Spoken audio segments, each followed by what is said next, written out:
Assalamualaikum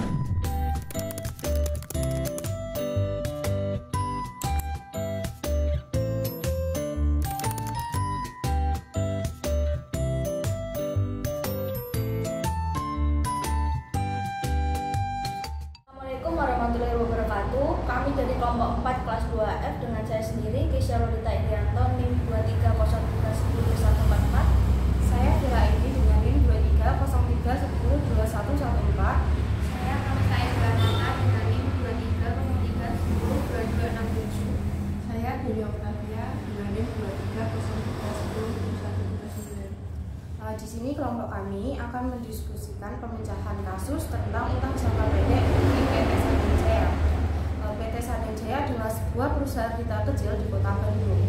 Mengalami kesulitan dalam mengelola persediaan mereka yang berdampak pada kewajiban jangka pendek. Berikut pertanyaan yang akan kami bahas dalam video ini.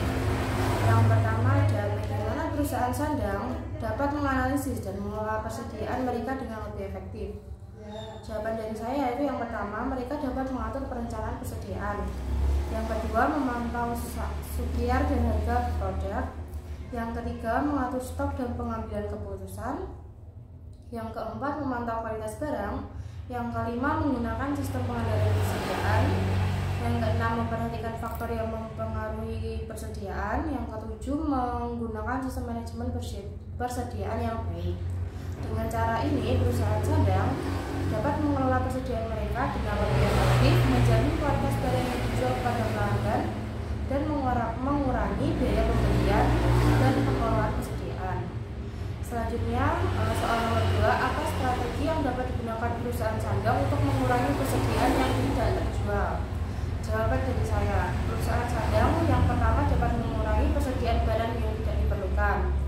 Yang kedua, mengatur pembelian dan penjualan. Yang ketiga, mengatur ketidakadilan persediaan. Yang keempat, mengurangi ketidakadilan harga. Yang kelima, mengurangi ketidakadilan jumlah. Yang keenam, mengurangi ketidakadilan waktu. Yang ketujuh, mengurangi ketidakadilan mutu. Yang kedelapan, mengurangi ketidakadilan lokasi. Yang kesembilan, mengurangi ketidakadilan jenis.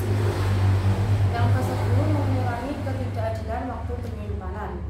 Dengan menggunakan strategi ini, perusahaan sandang dapat mengurangi persediaan yang tidak terjual dan mempertahankan ketaatan dalam pengelolaan persediaan. Selanjutnya, soal ketiga, bagaimana sih perusahaan dapat meningkatkan rotasi persediaan mereka untuk memaksimalkan likuiditas atau supaya perputaran uang tidak macet.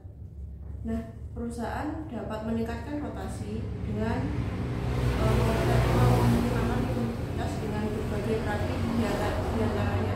Yang pertama ada mengelola penjualan, yang kedua meningkatkan pendapatan, yang ketiga mengurangi biaya, yang keempat mendapatkan pinjaman, yang kelima mengurangi biaya, yang keenam mendapatkan ajakan piutang, ketujuh menggunakan model pembiayaan alternatif, yang kedelapan memiliki praktik arus kas, yang ke-9 ada evaluasi pengeluaran, yang ke-10 lakukan diversifikasi, yang ke-11 optimalisasi modal kerja, yang ke-12 bangun komunikasi dengan kreditur dengan mengimplementasikan beberapa praktik yang saya sebutkan tadi.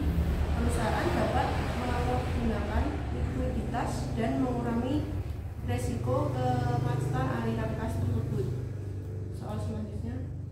baik, untuk soal keempat, di sini ada apakah ada teknologi atau sistem yang dapat diterapkan untuk membantu manajemen persediaan dengan lebih baik agar PT Sandang juga mampu membayar kewajiban atau utang jangka pendek kepada konsumen.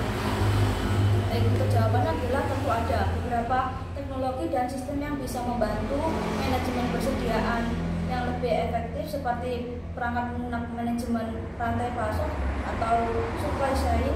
Ini dapat membantu PT Sandang dalam memantau persediaan mereka secara real time atau mengoptimalkan pesanan dengan mengidentifikasi pola permintaan untuk menghindari kekurangan atau kelebihan persediaan. Selain itu, implementasikan sistem pembayaran otomatis atau perangkat lunak manajemen keuangan juga dapat membantu dalam mengelola pembayaran kepada supplier dengan lebih efisien, membantu menghindari keterlambatan pembayaran dan mendukung manajemen kas yang lebih baik. Baik, soal selanjutnya. Bagaimana perusahaan dapat mengelola risiko yang terkait dengan penurunan nilai persediaan atau perubahan tren pasar? Untuk mengelola risiko terkait dengan penurunan nilai persediaan atau perubahan tren pasar, perusahaan dapat melakukan beberapa langkah, termasuk yang pertama, analisis risiko. Menganalisis potensi risiko yang terkait dengan persediaan dan tren pasar yang mungkin mempengaruhi nilai persediaan. Yang kedua, diversifikasi persediaan. Menyebarkan risiko dengan memiliki beragam jenis persediaan dan pemasok. Yang ketiga, perencanaan permintaan. Meningkatkan akurasi peramalan permintaan untuk mengurangi risiko kelebihan atau kekurangan persediaan. Yang keempat, manajemen rantai pasokan. Memperkuat hubungan dengan pemasok dan pelanggan untuk mengurangi dampak perubahan dan di pasar. Dan yang kelima, penggunaan teknologi. Menggunakan sistem manajemen persediaan yang canggih untuk memantau dan mengelola persediaan secara efisien. Baik, sekian pembahasan soal dari PT Sandang Jaya. Kurang lebihnya dari kelompok kami, mohon maaf. Sekian dari kami. Wassalamualaikum warahmatullahi wabarakatuh.